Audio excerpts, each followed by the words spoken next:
A continuación, Cuarto de Guerra.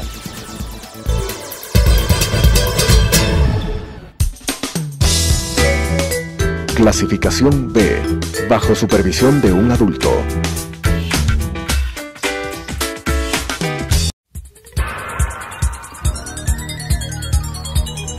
Las opiniones vertidas en este espacio por la producción y dirección del programa son de exclusiva responsabilidad de sus autores y de quienes intervienen en ellos.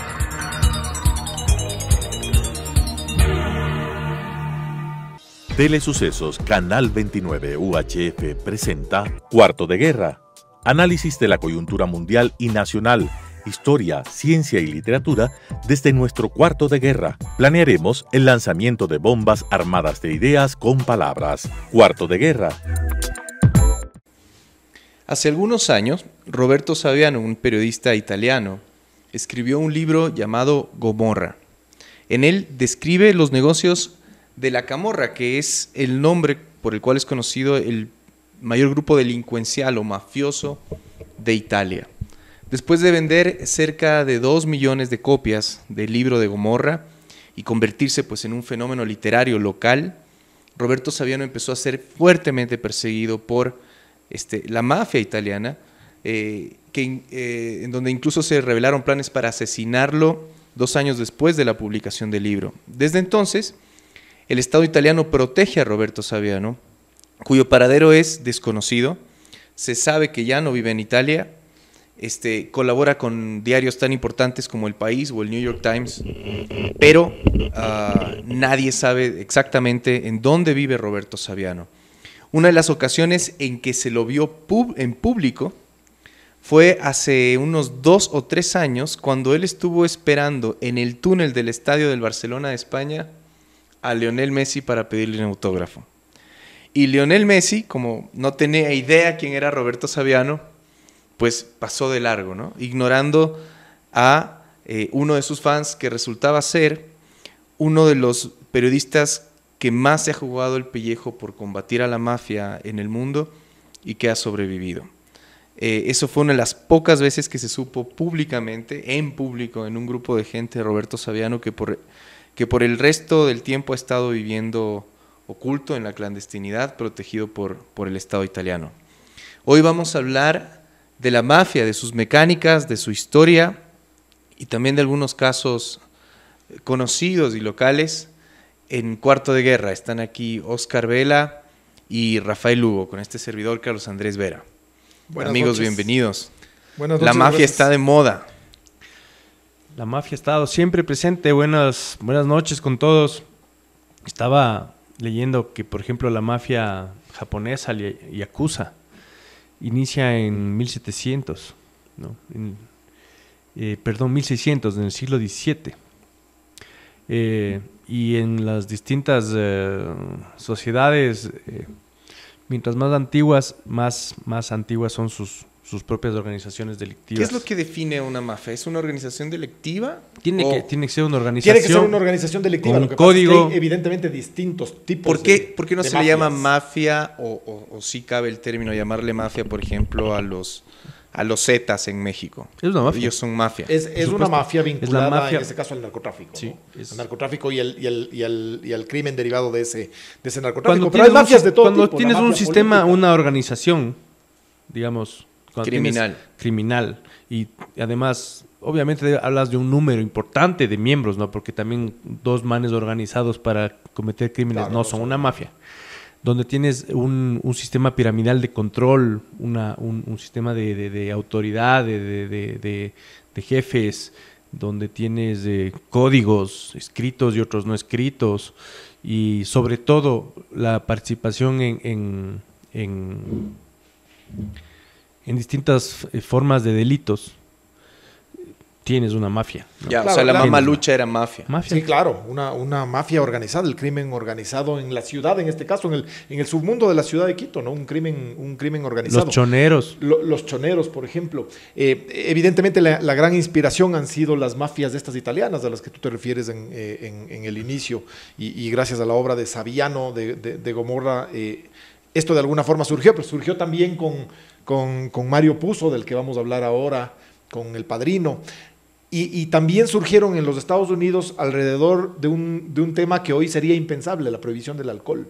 Ahí surgieron las grandes mafias de Chicago, Al Capone y todas esas luchas, todas esas batallas por la venta del alcohol ilegal en aquel momento, ¿no? Esos temas que las sociedades han proscrito en su momento. Y fíjate cómo van derivando las cosas. Ahora las grandes mafias del mundo criminal están vinculadas especialmente al narcotráfico.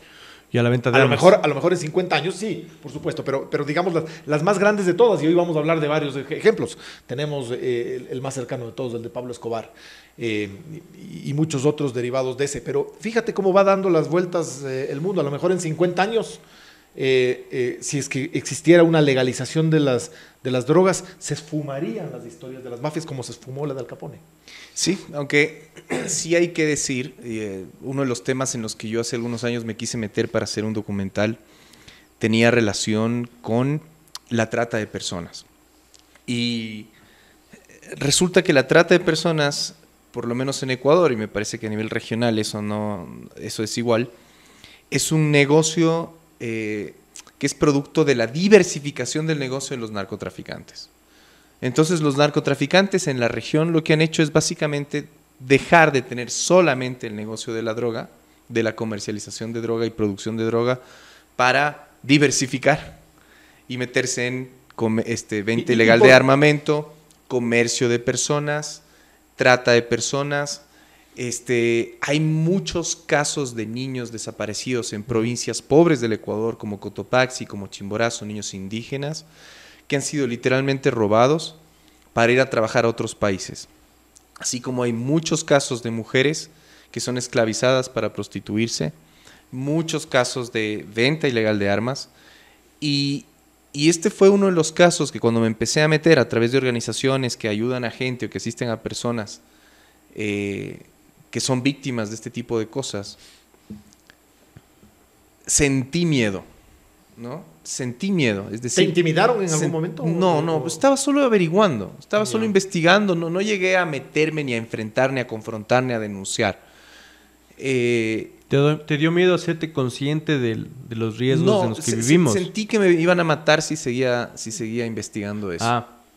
O sea, me ha pasado antes que pues suelo ser a veces vehemente, a veces de forma irracional o un poco irracional con el poder, y nunca llegué a sentir miedo de que me puedan matar por eso.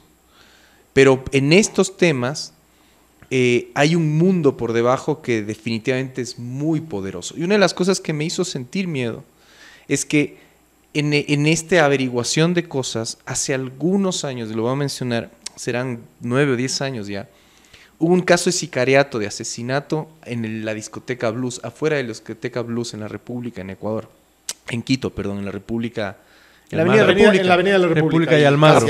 Afuera del Blues. Y ese caso involucraba tantas cosas truchas por detrás. Ahí estaba metido un tema relacionado con la Federación Ecuatoriana de Fútbol, estaba metido un tema de conciertos, había metido un tema de negocios, había narcotráfico, había muchas cosas, al punto en que la familia del asesinado no quiso saber más. No tocó el tema ya. No tocó el tema. En parte porque ellos eran también parte de cosas truchas. Ese chico fue asesinado básicamente por una retaliación de mafias. ¿Cómo debe ser para que maten a un miembro de tu familia y ni siquiera tú quieras poner una denuncia en la fiscalía? Ni siquiera pusieron una denuncia en la fiscalía, ¿ya?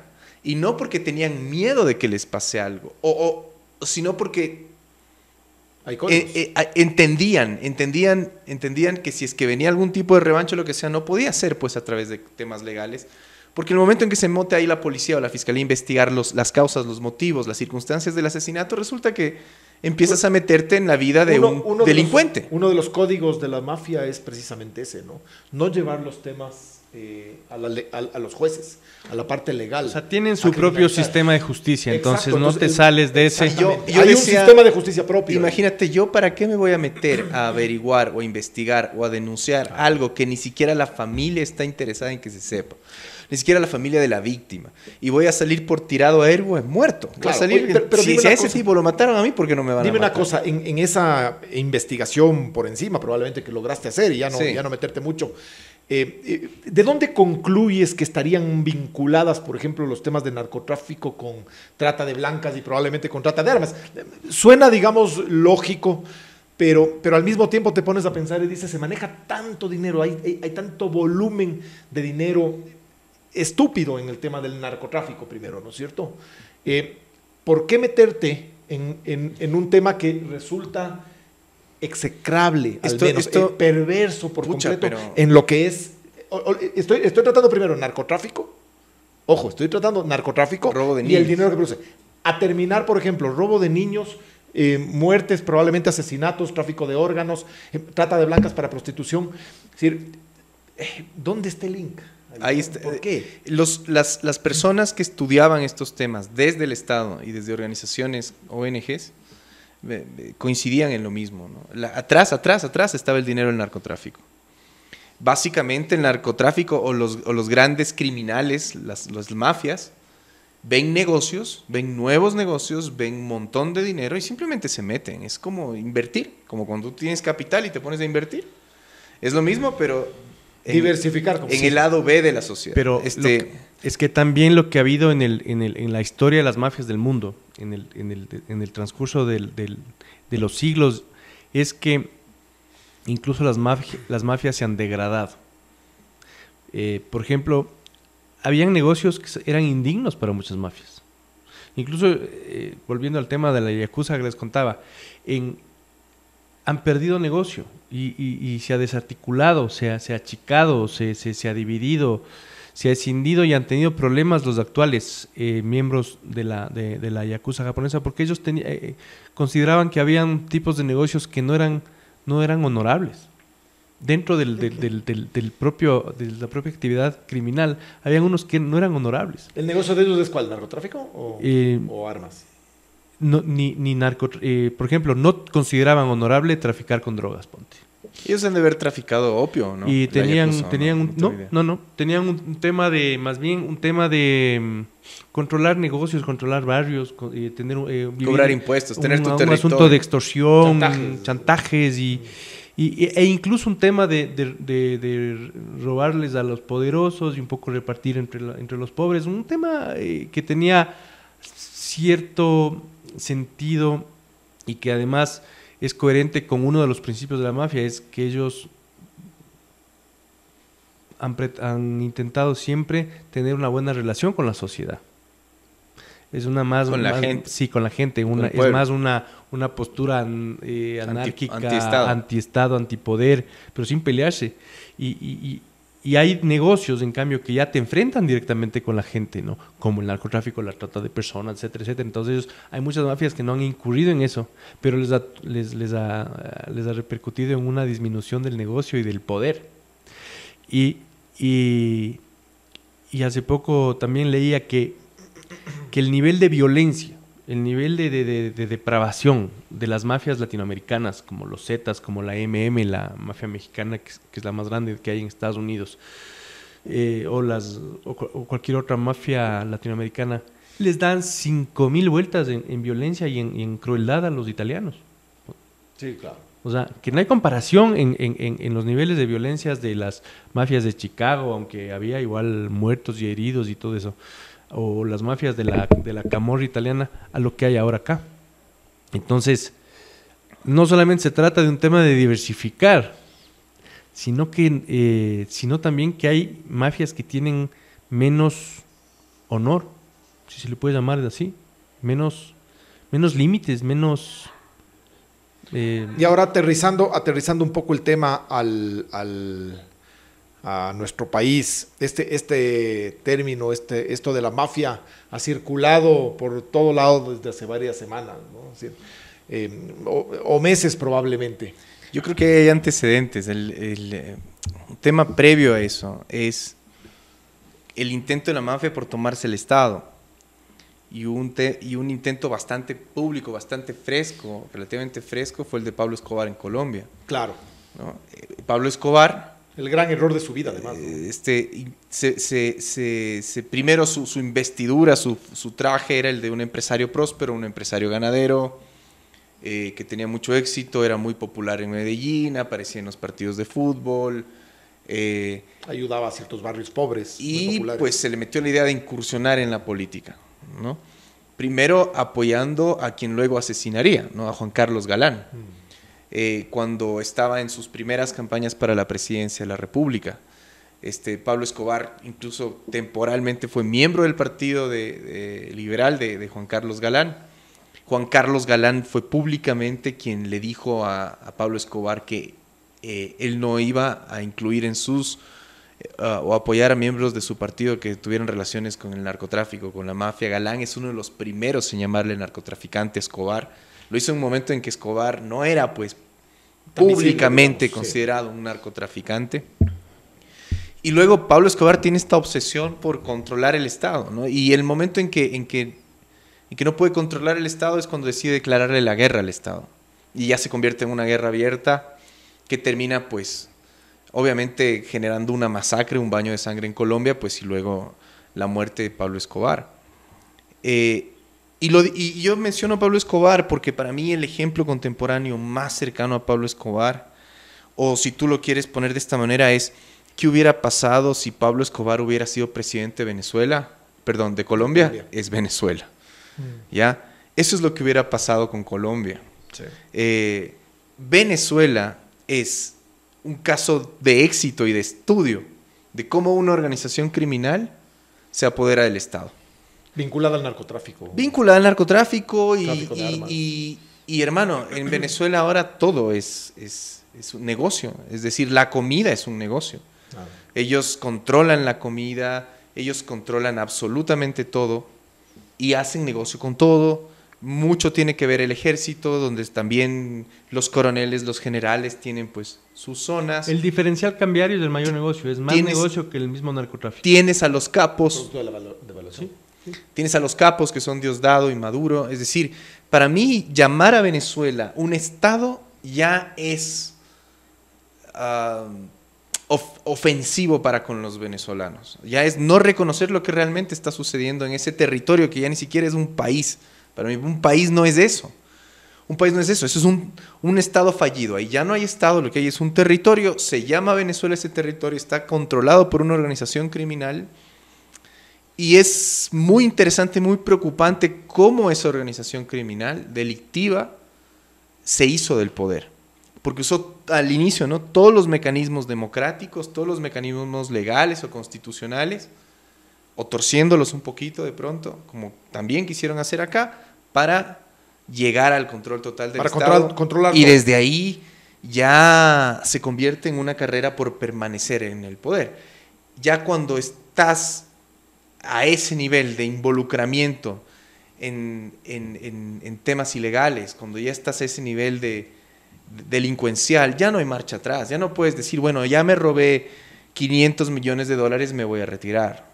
Porque si te retiras y te vas a vivir lindo a Europa o a Miami, te van a meter preso, te van a perseguir.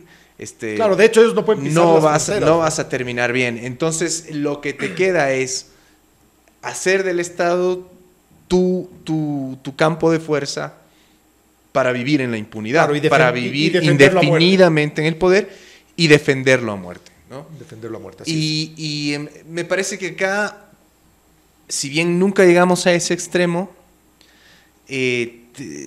hubo, claro que sí, un intento bastante exitoso. Copiamos la receta original, eso está claro. Sí, ¿no? pero hubo un intento bastante exitoso. O sea, yo sí creo que llegamos al punto en donde casi todo el Estado era el negocio de alguien. Ya estábamos hablando de obra pública, era negocio de alguien. Negociación de petróleo era negocio de alguien. Pases policiales era negocio de alguien. Menciona cualquier área. Venta de medicinas, negocio de alguien. Créditos con los chinos, negocio de alguien. Menciona el área. Y era el negocio de alguien, ¿no? Y por supuesto, llegó el punto en donde, por malos cálculos, por egos, por malas estrategias, el modelo piramidal aquel se partió y quedaron algunos capos por ahí, o semicapos, sueltos, tratando de asegurar su espacio, ¿no? Tratando de asegurar su blindaje para lo mismo que estoy diciendo en el caso de Venezuela, mantenerse en la impunidad. Porque ahí se llega a rasgar un poquito y vas a encontrar todo tipo de ilegalidades, desde, por supuesto, lavado de dinero hasta desaparición y asesinato de personas. Lo vas a encontrar. ¿Qué dice Rafa? Sí, de alguna forma se quebró ese orden que debían haber seguido, esa receta inicial, y se terminó rompiendo efectivamente. ¿En qué punto se rompe esa tentativa de consagrar la mafia como la venezolana? Porque, verás, hay un famoso mafioso italiano que tomó el poder de la mafia italiana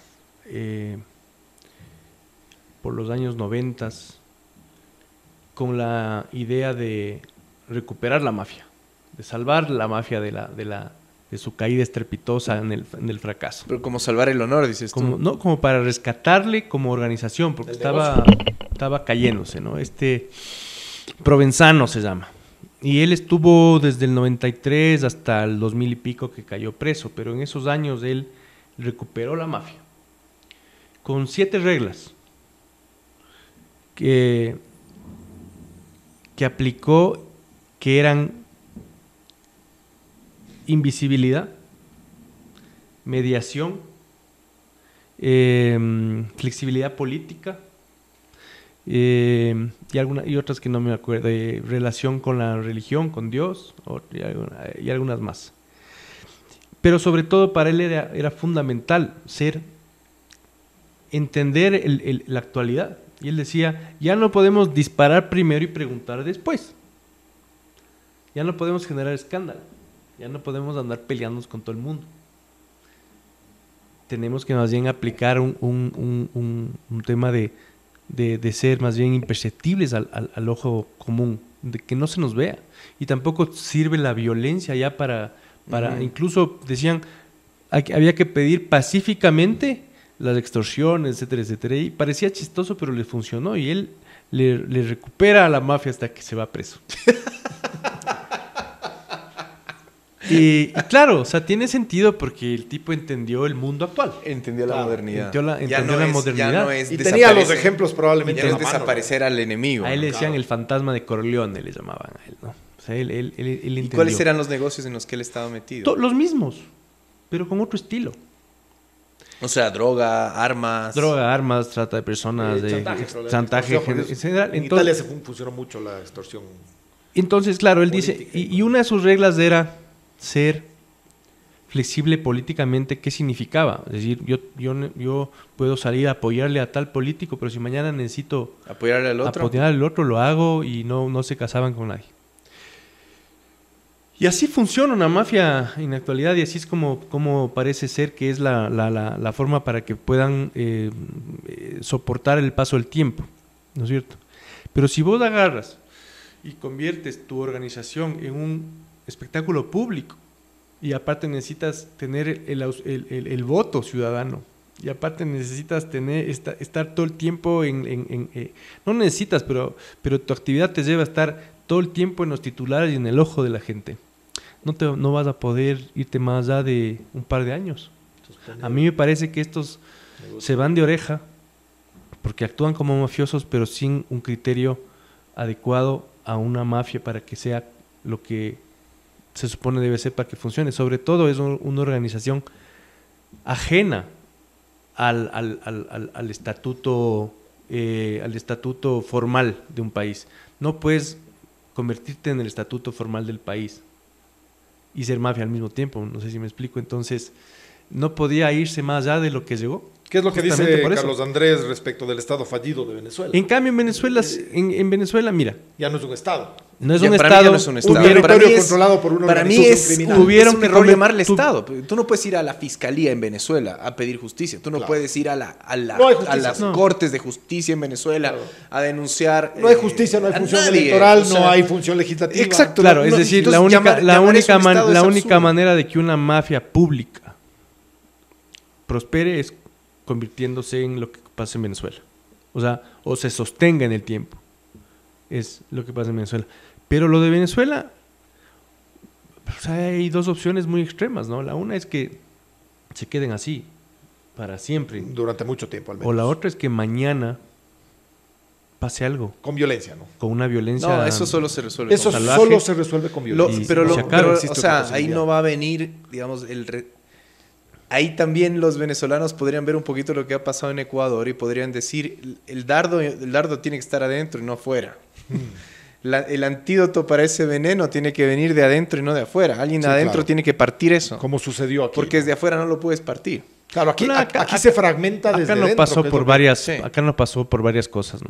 Entre esos, sin que tengan mi simpatía, ni mucho menos los milicos de acá son muy diferentes a los venezolanos. Sí. Nuestros militares sí, Y sí, allá eso el han eje- sido mil allá en veces Venezuela mejores el que los ejército está militares. absolutamente comprometido los con el militares tema del venezolanos. narcotráfico, no solo con el tema Claro. político, sino que participan del negocio. Entonces, Sí. y esto evidentemente es un componente totalmente distinto. Son muy Esencial. diferentes. Sin Sí. duda, y es esencial para mantener la vigencia de lo que hoy es ese estado fallido. Ahora, como hay, dices tú. hay otro tipo de mafia también. Y ahí es donde yo me pregunto si no estamos rodeados de mafia y no todo es una mafia. Los únicos que no son mafia son la gente que cojuda trata de trabajar y ganarse un salario de forma decente. Porque todo lo demás está contaminado. El mundo corporativo también está contaminado, ¿no? En el Y sector tú ves, privado y tú más. ves corporaciones actuando de forma mafiosa, es En decir, donde toques, ¿no? Probablemente. financiando políticos para que hagan leyes que les convengan. Madereras asesinando ambientalistas. Las farmacéuticas. Las farmacéuticas. Sí, un negocio, un gran negocio en el mundo. El otro día estaba leyendo un tema sobre la marihuana y su aplicación en temas medicinales. Y claro, hay muchas aplicaciones medicinales de la marihuana que han demostrado ser extremadamente efectivas, sobre todo en temas analgésicos, de alivios de dolor y todo esto. Pero claro, muchas veces esas soluciones son baratas, son de más largo alcance, son más eficaces y por lo tanto no son del interés de las farmacéuticas. Claro. Porque las farmacéuticas lo que quieren darte es un alivio temporal, tapar el síntoma, pero mantenerte enfermo. Y yo decía, carajo, o sea, ¿a dónde tú puedes mirar?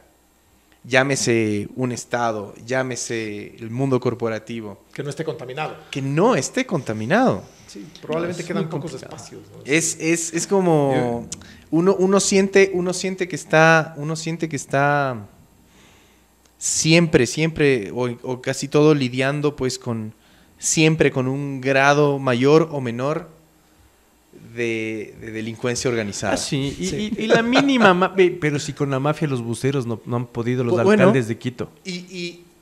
Exactamente. O sea, Es Sí, mafia impresionante. Peor cómo una más de grande. mafia uno dice, a ver, en Quito, porque es un ejemplo en donde tenemos el tema de la revisión vehicular, que me parece que no sucede en Guayaquil, ¿verdad? O no a ese grado, y en el resto del país no sucede. En Quito introdujeron el tema de la revisión vehicular, y ok, tú como quiteño, si tienes un auto, pues tienes que hacerle revisar, que los gases estén en perfecto estado, que las llantas estén alineadas, bueno, todo bien, una revisión mecánica para que tu vehículo, o asegurar que tu vehículo esté en buen estado. Y tú estás manejando por Quito y al lado tuyo pasa un bus llenándote la cara de humo, negro, en muy mal estado mecánico, Claro. haciendo carreras, ¿no? Frente a los policías y a los vigilantes, frente a todo el mundo, ¿no? Sí, amenazando la Dice, vida. a ver, yo no puedo circular si es que boto un poquito de smog o me paso en un Claro. no sé, en un O si X tienes porcentaje. la luz del freno. No, ajá, si no tienes una direccional no puedes circular, mejor dicho. Sí. ¿Ya? ¿Cómo circulan estos? ¿Y cómo circulan estos? Sí, es increíble. Esto, bueno, la respuesta es, estos circulan porque son una Las- fuerza organizada, normalmente siempre manipulando y chantajeando políticos, siempre beneficiándose los políticos. El último caso fue el del mismo Correa, que les dio pues un salario de $600 mensuales a todos, a cambio de nada, a cambio de apoyo político. Y claro, cuando te topas con eso, si ellos quieren y si se enojan, pues te paralizan la ciudad, te paralizan la productividad, se cabrean y lo que quieren es que el Estado les siga ignorando sus abusos, sus pataletas y que les siga subvencionando sus sus maquinitas, ¿no? Las mafias en Cuarto de Guerra con Rafael Lugo, Carlos Andrés Vera y Oscar Vela. Vamos a volver en un momento, luego de esta pausa, para seguir con la mafia política, con ese la mafia en la literatura. ese entorno nebuloso que nos viene rodeando en los últimos tiempos y donde ha surgido esta palabra todo el tiempo, en todo momento. Todo el mundo habla de la mafia. Estamos viviendo efectivamente rodeados de esta mafia política. Vamos a conversar ahora, gracias a nuestros amigos de Sonar, Comunicaciones y Contenido, que nos ayudan en todo lo que es la producción de este programa. Volvemos en un momento. Muchas gracias, volvemos en Cuarto de Guerra con el tema de la mafia. La mafia política, esto que estamos viviendo, esto que ha pasado, sobre todo en los últimos días, se van destapando los escándalos de toda la gente vinculada a estos 10 años de la famosa década ganada, robada, asaltada. No le digas así a la década ganada. ¿Qué pasó? ¿Qué pasó allí? Oye, afloran por todo lado las disputas de este grupo de gente. Vivimos efectivamente una mafia política asociada, por supuesto, a la corrupción. Yo creo que eso ya es una pregunta que ya no hay ni que responder. No hay respuesta a eso. No, pues es obvio. Ya está contestada. Está a los ojos de todos. Realmente tal vez la pregunta es si todo esa putrefacción, si lo que está escondido debajo de esa alfombra que es enorme se va a destapar. O si solo se va a destapar un poquito. Pero era una mafia, era un sistema mafioso, dices tú. Sí, porque, y en esto es muy interesante lo que dice César Montúfar, y es el motivo por el que él está queriendo denunciar por crimen organizado a Rafael Correa, y yo estoy de acuerdo con eso. La diferencia es que antes tú tenías corruptos, tú tenías personajes que... Corrupción siempre ha habido, así es. Sí, había una corrupción. Básicamente habían estos funcionarios públicos que al momento de asumir el poder veían las formas de beneficiarse, ¿no? De robar, de chantajear, de extorsionar, de pedir coimas, etc. Pero el momento en que el Estado empieza a modificarse para funcionar como un aparato que favorezca la corrupción, ya estás hablando de corrupción institucional. Te doy un ejemplo. El tema de las compras públicas, por ejemplo. Se crea el famoso portal de las compras públicas y, por supuesto, ahí tenías un sistema que a ojos de todo el mundo era más... Debía ser transparente. Más transparente. Entonces, por ejemplo, si tú querías venderle llantas al Estado y tenías una llantera o representabas o importabas llantas o construías llantas, lo que sea, tú aplicabas al portal en donde el Ministerio de Gobierno decía necesito 50,000 llantas y pues aplicabas y ganaba la mejor oferta técnicamente, económicamente, etcétera. Bien. Pero en el portal de por compras públicas nunca estuvieron los sectores estratégicos. Jamás. Los sectores estratégicos, los temas de los sectores estratégicos no tenían concurso público y se manejaban a dedo. Con decretos de emergencia, ¿no? Con decretos de emergencia, incluida la comunicación, que nunca fue un sector estratégico. Entonces, ahí tú estás creando el marco institucional para la corrupción. Porque estás abriendo la puerta a que, ok, yo tomo la decisión, yo elijo a los chinos. Chinos, si ustedes quieren que yo les elija a ustedes antes que a los brasileros, tanto, ¿no? Brasileros, ¿ustedes quieren que les elija a ustedes antes que los chinos? Tanto. A dedo, cero concurso público, cero, y ya lo vimos, ¿no? Ya vimos cómo parte de ese arreglo, en donde todavía quedaban algunos candados institucionales, por ejemplo, en la Contraloría, fueron resueltos. Y por eso ahora el Contralor está prófugo, ¿no? Entonces, el momento en que tú construyes el marco para que la corrupción sea institucional, ya llevas la corrupción a otro nivel. Ya no estamos hablando de que hay un X o X funcionario corrupto. Se configura de alguna forma. Configuras el Estado para robar, para asaltar y para extorsionar. Esta mafia, que es lo que decimos, esta organización, sí, en este caso para robar. Y en este caso, y este es un tema para otro programa y seguramente para muchos otros programas, y cuyas dimensiones no tenemos todavía totalmente aterrizadas, y es el hecho de qué fue lo que se le dio a la China, en qué condiciones se le dio a la China esas cosas, por cuánto tiempo se le dio y a cambio de qué. Es verdad que China tiene una presencia mundial, es decir, hasta los Estados Unidos están en deuda con China, eso no es ningún secreto, pero las condiciones en que el Ecuador se comprometió a la China en casi todos, si no en todos los sectores estratégicos, es un tema que merece una lupa muy, muy, muy profunda, ¿no? Y cuyo alcance y cuya gravedad no sabemos. Un solo ejemplo, los contratos de preventa petrolera que aún están vigentes, siguen siendo secretos. Siguen siendo secretos. Cuando la ley dice que los contratos deben ser secretos solo mientras se están negociando, pero que luego deben ser públicos. Y las condiciones en que el Ecuador le dio el petróleo a China, solo por citar un caso, ya nos permiten entrar en el debate de si son condiciones de país entre país o de colonia o de colonias, o es una relación más colonial.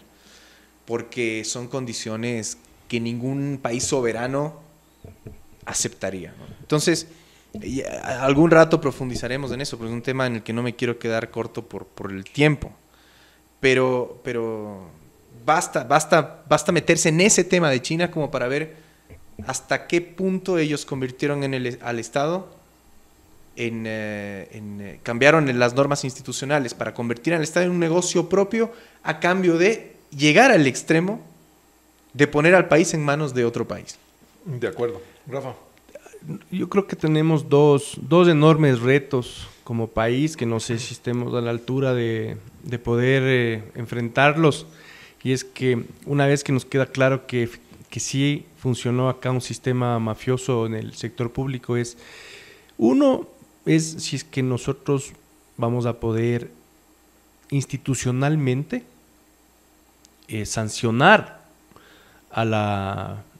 de forma correcta a quienes se merezcan. Es ahorita común oír todos son mafiosos, todos son los hijos de puta, todos son a todos hay que... Y no es así. No funciona así un sistema institucional de justicia. Porque si no, lo que nos convertimos nosotros en los mafiosos del otro lado de la calle con la metralleta que hace esto, ¿no? Por supuesto. Sin preguntar. Sería una inquisición. Entonces, el primer reto es no convertir los tribunales de justicia o no esperar que nuestros tribunales de justicia sean Twitter, donde todos son jueces, donde todos son fiscales, donde casi nadie sabe lo que es un procedimiento jurídico, pero todos son buenísimos para sentenciar, ¿no? Es la cuarta instancia Twitter, ¿no? Por darles un ejemplo. Entonces, el primer reto es ese, ok, vamos a hacerlo bien. Un sistema de justicia independiente. No podemos ser todos... Parcial e independiente. Chuck Norris. Todos no podemos salir a matar a todos. Esa una. Y el segundo enorme reto es que si nos acordamos un poco el inicio de esta revolución ciudadana, es una de las grandes virtudes que tenía era la gobernabilidad que consiguió. Nosotros somos más viejos que Carlos Andrés y sí tenemos más recuerdo de la ingobernabilidad que había acá. Aquí nada se podía hacer, nada se hacía. O sea, porque te bloqueaban por acá, porque el subsecretario más de cuarta le mandaba yuca al presidente y no se hacía nomás, y no se hacía. Cuando un grupo político estaba opuesto a que se construya una represa, una hidroeléctrica, porque les tumbaba sus negocios de las barcazas, se comían al ministro nomás, le mandaban preso. Y así estábamos. Y no se hacía nada. Claro, ¿no? Los otros los superaron, ¿no? Y entonces... Es la mafia que da el origen a otra mafia mayor, que es un círculo complicado. A lo que voy es que... Por supuesto. Ojalá mañana, porque nosotros vamos a perder gobernabilidad. O sea, no digo que ha sido... O sea, yo hablo solamente de la eficiencia en el accionar, ¿no?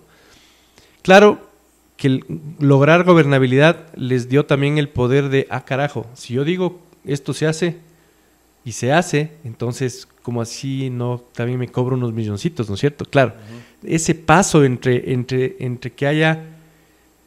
organización, en que haya ejercicio del poder, en que haya ejecuciones presupuestarias de forma ágil, digamos, que de pronto se convirtió en una forma de tener el acceso a que, ok, hacemos eso, pero aparte, como ya finalmente lo hacemos, también nos metemos un billete. Ese paso de nos metemos un billete es el que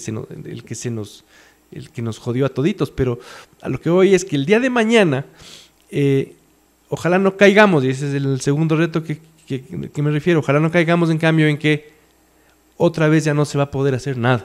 Sí, pero a lo que tú te refieres, y es cierto lo que dices, esa era la historia pasada del país, continua, permanente, así fue efectivamente. Luego vinieron estos y lo desbordaron por completo, se pasaron al otro lado por completo. No, por supuesto. Todo eso lo que denota es una lo de hoy debilidad institucional lo de hoy es peor, espantosa. Lo de hoy es peor, por supuesto que es peor, pero yo solamente digo, el enorme reto es ponerle límite a la capacidad de hacer las cosas sin que por el simple hecho de tener la capacidad de hacer las cosas te sientas en el derecho de robarte pero una comisión. Es precisamente eso, Rafa. Es pero tenemos que mantener fortaleza institucional. Sí. Es creer efectivamente en las instituciones, creer en la división de poderes, creer en que si tú eres el presidente de la República, siempre tienes un límite con la función judicial, tienes un límite con la función legislativa. Esa es tu cancha. Allí juegas tú el partido, dentro de esos límites. Si te pasas por fuera de la cancha y haces goles en el otro arco del estadio del otro lado, ¿no es cierto? Y el árbitro además juega contigo y hace las normas para ti. Entonces, todo este tipo de mafias, esas pequeñas mafias del pasado que terminaron siendo la gran mafia de la década pasada, germinan precisamente allí, pues, en la debilidad institucional que nosotros tenemos. Pero creo y si que eso no fortaleces... La debilidad institucional no es más que un reflejo de la debilidad cultural que todos tenemos. Sí, posiblemente. Entonces, de pronto, realmente ahí es donde yo ya digo, ya estamos jodidos nomás. Cuando tú ves Pero tú te das por perdido en esto. Sí, porque cuando tú ves que hasta el taxista hace lo posible por robarte 10 centavos, ya dices, carajo. No tienen el botoncito para acelerar es un tema cultural. O sea, o te redondea nomás. O sea, en el taxímetro dice 2,55 y el man te cobra 2,70. Sí, y es así nomás. ¿Pero qué dices tú? Es un tema cultural. Es un tema cultural. Sí, porque las instituciones se hacen con personas, pero... Es un tema cultural. Yo creo que... Y no creo que es solo del Ecuador. Para terminar de redondear mi idea es que si los próximos 10 años nos pasamos a cuenta de no hacer nada o no dejar que nadie haga nada para que no roben o porque qué miedo, lo que sea, en el año 11 volvemos a otra mafia igualita. Así en la que con el discurso de recuperar la gobernabilidad se apropia del poder y se nos roba todo. Sí. Absolutamente de acuerdo, pero es un tema de evolución, es un tema de evolución por eso social, con nombre y apellido, yo cada vez que tengo discusiones públicas sobre esto me caen durísimo, pero yo siempre he dicho que la tierra en la que germinó Rafael Correa se llama León Febres Cordero. Digamos, ahí es el terreno donde germinó esa semilla, porque él fue el que consolidó esa cosa que se llamaba partidocracia. Y probablemente antes de él también. Antes de él nadie como él, ¿no? Así como antes de Correa nadie como Correa. ¿no? Sí, pero en la época de Velasco Ibarra se decía exactamente lo mismo. Y era el mismo ejemplo. Velasco Ibarra era el León Febres Cordero de los... Tal vez me refiero desde el retorno a la democracia, ¿no? Desde Rol II, después de las dictaduras. Sí, probablemente sí. Febres Cordero... pues gobernaba desde su hacienda sin necesidad de que ni siquiera su partido esté en el poder. El tema de la mafia es amplísimo, ¿no? Ahora estamos en la mafia política, de algún modo. Tocamos la mafia criminal, la mafia del narcotráfico, la mafia delincuencial. Pero la mafia, de alguna forma, ha sido también fuente de un montón de actos culturales de inspiración enorme, de literatura, de cine, de películas maravillosas, y de eso también queremos hablarles. Esto también nos ha dado la mafia. La mafia nos ha dado historias, nos ha dado un montón de historias. Yo les traje un libro, voy a recomendar uno que es La Virgen de los Sicarios, de Fernando Vallejo, que es un extraordinario libro, reflejo precisamente de esa mafia en aquel momento, en el Medellín convulsionado de la violencia, sobre todo, derivado por supuesto del narcotráfico, pero sobre todo de la violencia, la mafia de la violencia brutal de aquella época. época. Esa es La Virgen de los Sicarios, una gran novela. Y esta, de Juan Gabriel Vázquez, que es Las Reputaciones, que es una novela cortita sobre un periodo también de mafia política en Colombia. Un periodo extenso, extensísimo en realidad. Un periodito. Un periodito extensísimo, pero sobre todo, en este caso, y ese es el reflejo de esta novela de Las Reputaciones, de algún modo descubierto, de algún modo desnudado, criticado e inclusive censurado en muchas ocasiones por la prensa libre, por la prensa independiente que logra descubrir efectivamente lo que sucede adentro de esas mafias. ¿Y qué negocio? Básicamente es el tema de la mafia política en Colombia, descubierta por los caricaturistas, por el Bonil de aquella época, que se llama Jaime Mayarino, que es una leyenda viva de Colombia y que fue el gran caricaturista de la época, que era capaz de con un solo dibujo, con una caricatura, desnudar al político más corrupto. Desnudar, por ejemplo, a un político que es parte de la novela, que es interesantísimo. Le desnuda a un político que es un pederasta conocido. Y lo acaba políticamente con una sola caricatura que básicamente les describo en pocas palabras. Es el tipo llamando a los niños, emulando a Jesús, y dice: dejad que los niños vengan a mí. Al día siguiente el hombre estaba muerto. Estaba muerto literalmente porque se suicida, pero estaba muerto políticamente. Se había acabado socialmente gracias a esa caricatura. Este es también madre, un poco... ahí sí la pluma lo mató. La pluma lo mató. El contrapeso de las mafias muchas ocasiones es precisamente esto, ¿no? La prensa política, la libertad la prensa libre, la libertad de expresión, los caricaturistas. Las Reputaciones de Juan Gabriel Vázquez, un libro interesantísimo alrededor de este tema. Tú, Carlos, que nos... A ver, sí, para no hablar del Padrino, porque el Padrino es claro, es el Padrino 1 y 2 sobre todo, que si no la han visto, pues tienen obviamente que verla. No vean la 2 antes de ver la 1, no cometan ese grave error. Marlon Brando, Al Pacino y Robert De Niro en su momento más brillante, Coppola en su momento más brillante. Y bueno, pues la historia atrás de cómo se hizo de las novelas de Mario Puzo son bastante conocidas. Pero hay antecedentes, hay referentes. Coppola tenía un referente, un cineasta referente llamado Sergio Leone, italiano, que había hecho muchos westerns con Clint Eastwood, y era pues un referente como cineasta del western para toda esta generación de cineastas de Coppola, cineastas que empiezan a brillar a finales de los 60s, en los 70s y un poquito entrados los 80s. Y Sergio Leone en los 80s va a los Estados Unidos para filmar una joya llamada Once Upon a Time in America, Érase una vez en América, sobre los primeros, sí, un poquito relacionado con El Padrino, en el sentido que es sobre estos primeros migrantes que empiezan a llegar a Nueva York, también con una actuación soberbia, suprema de Robert De Niro, pero es una joya de película sobre la mafia, hecha por y filmada por el maestro de los maestros, ¿no? El maestro de Coppola, Sergio Leone, y uno de los cineastas... Once Upon a America es el... Once Upon a Time in America. Érase una vez en América. Érase una vez en América. Es una película que creo que está en Netflix, para los que tienen Netflix, y es una película larga, es una película de 3 horas y pico, donde se tienen que sentar con el canguil temprano para que no se queden dormidos, pero es una película que te mesmerizing en inglés, que te hipnotiza, que te atrapa. Y una película más contemporánea, filmada en el 99, si no me equivoco, perdón si pronuncio mal el nombre del director, es de Jacques Audiard, un francés, Un profeta. Es una película absolutamente moderna, ya no sobre las mafias de Nueva York, las mafias más cinematográficas, sino sobre las mafias contemporáneas. Es la historia de un migrante árabe en una prisión europea y cómo para sobrevivir tiene que empezar a hacerse cargo y hacer caso de todo lo que el aparato mafioso desde la cárcel le dice que es lo que tiene que hacer, ¿no? Es la mafia como supervivencia, ¿no? Y son las mafias modernas, pero es una película que además se sale del, digamos, después del Padrino, después de Once Upon a Time in America, vinieron muchas películas sobre crimen organizado que tenían un estilo de cinematográfico muy, muy caótico, muy desordenado, cámaras en movimiento, pirotecnia audiovisual, si tú quieres, que yo le llamo.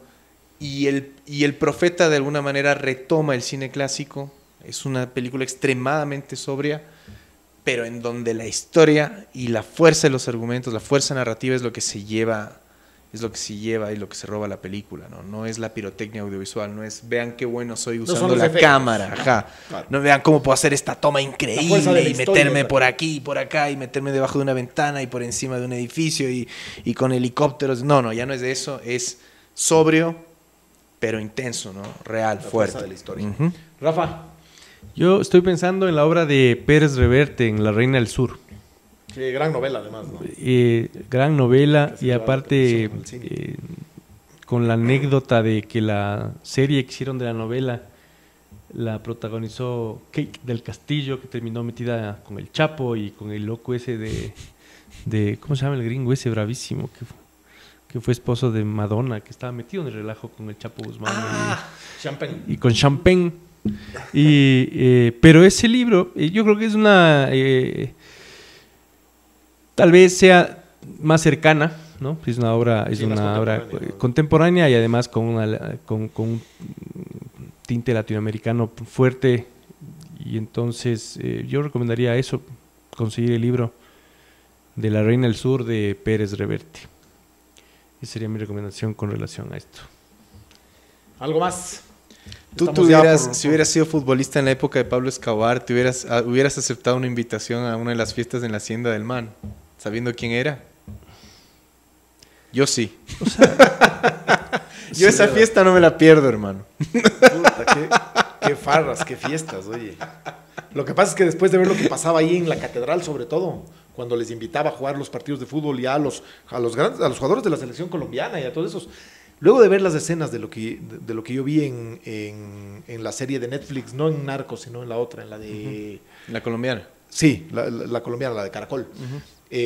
Luego de ver lo que sucedía allí y de lo que fue capaz este hombre, inclusive con la gente que iba a las fiestas, yo no he visto. René Higuita, pana de Pablo Escobar. Sí, claro. Terminó y preso, ¿no? Valderrama y- Higuita fue preso por irle a visitar, me parece. Jugaba Por haber prácticamente. mediado, Algo de haber mediado hecho. en Alguna en un secuestro Actuó de como una mediador, niña, ¿no? en alguna cosa.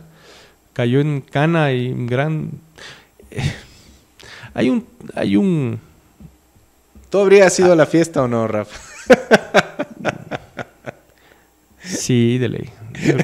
Es que probablemente si no ibas era darle un... Podías hacerte el enfermo, podías, no sé. No sé si podías en ese nivel con Pablo Escobar hacerte... Además, yo no creo que iban a regañadientes tampoco, ¿no? No, tienen que haber ido a gozarla, ¿no? O sea, Y además pura fea invitada del Estado. O sea, claro, esas... tremendo, ¿no? Bueno, A lo que voy es Hay- extremadamente seductor. es el muy poder. marginal ese mundo, entonces... El poder es seductor, el poder hacer lo que te dé la gana, el sentir que eres el dueño del mundo. Pablo Escobar decía que era el segundo hombre más importante del mundo después del Papa. Sí, eso decía él siempre. O sea, solo el Papa es más importante que yo, porque soy católico, ¿no? Y porque es Claro. el Papa el representante de Dios, ya está difícil Claro, superar él es más eso. directo. Pero después del representante de Dios estoy yo. Claro, eso decía. Sentirte así. Y yo creo que desde Pablo Escobar hasta cualquier galarifo por ahí que hace su negocio y es dueño de su esquina, de alguna manera se Y siente fíjate así, lo inspiradores sientes. que han sido este tipo de personajes como Pablo Escobar y como todos los mafiosos, Al Capone, etcétera. Todos ellos, lo inspiradores que han sido para todos los efectos. Literatura, cine, durante décadas, Pues que cómo no lo- décadas. Y hay generaciones... Viviendo de estos personajes que son magnéticos. ¿Tú te has ¿no? puesto a pensar por qué Netflix, por ejemplo? Netflix tiene un porcentaje altísimo de su producción es de mafia. De Y series Pablo de Escobar. mafias, sí. Pablo Escobar con bigote, Pablo Escobar sin bigote. La historia de Pablo Escobar, la viuda Y de ahora Pablo el Chapo, Escobar, él ni sí. siquiera... El Ahora el Chapo, el Chapo, el Chapo, el No, Chapo. y muchas de esas. ¿Por qué? Y no sé si has hablado con algún Wambra que haya visto El Cartel. Un pelado de 18 quiere ser narco. Claro. Después de ver El Cartel. Claro, porque tienes plata, tienes peladas. Y no necesariamente es un chico Tipo de- marginal, no, con, trabajas pobre, poco, no. ganas mucho. Sino los algún lujos, pelado pues. de clase media alta incluso. O sea, no es por hambre, digamos, no es una acción famélica ni nada por el estilo, sino qué bacán esto. Es la ¿no? aventura, Es la aventura de y- una vida que probablemente ni la había soñado, ¿no? Y de pronto está allí, está ahí al alcance tuyo. Porque si te involucras probablemente en temas como estos del narcotráfico, está ahí, ¿no? Está muy, muy cerquita probablemente, la ves al menos cerca.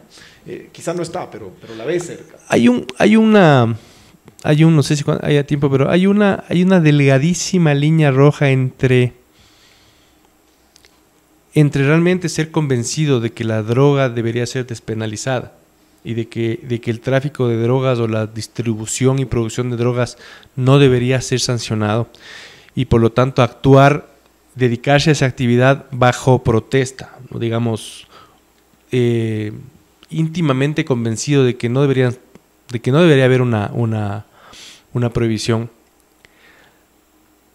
que hasta ahí yo aguantaría, hasta ahí yo entendería, ¿no? Porque yo también creo que debería despenalizarse todo, como se despenalizó el consumo de licor en Estados Unidos. Pero de ahí a todo lo que viene pegadito, que es ya entrar en extorsión, en asesinatos, claro, en esto y el otro, sí, ya se hace, la línea es tan delgadita que mucha gente, yo supongo, se meterá en ese mundo pensando que son simplemente unos rebeldes, unos anarquistas, unos pro mercado, lo que sea. Y de pronto amanecen asesinos. Pero los hay, y de eso vamos a hablar en el próximo programa. Y de pronto amanecen asesinos, de pronto amanecen cómplices. Los hay. Cuando hablemos del Deep Web vamos a hablar de un caso. Ahí vamos a entrar de esos casos. En donde sí hay de esos narcos buenos. Próxima semana con ese programa. Muchísimas gracias. Esto ha sido Cuarto de Guerra con Rafael Lugo, Carlos Andrés Vera y Oscar Vela, tratando el tema de la mafia y al final de la liberalización. Busquen nuestro canal en YouTube, Cuarto de Guerra 2017, y síganos ahí. Y en las redes sociales. Muchísimas gracias, buenas noches. Hasta luego. Las opiniones vertidas en este espacio por la producción y dirección del programa son de exclusiva responsabilidad de sus autores y de quienes intervienen en ellos.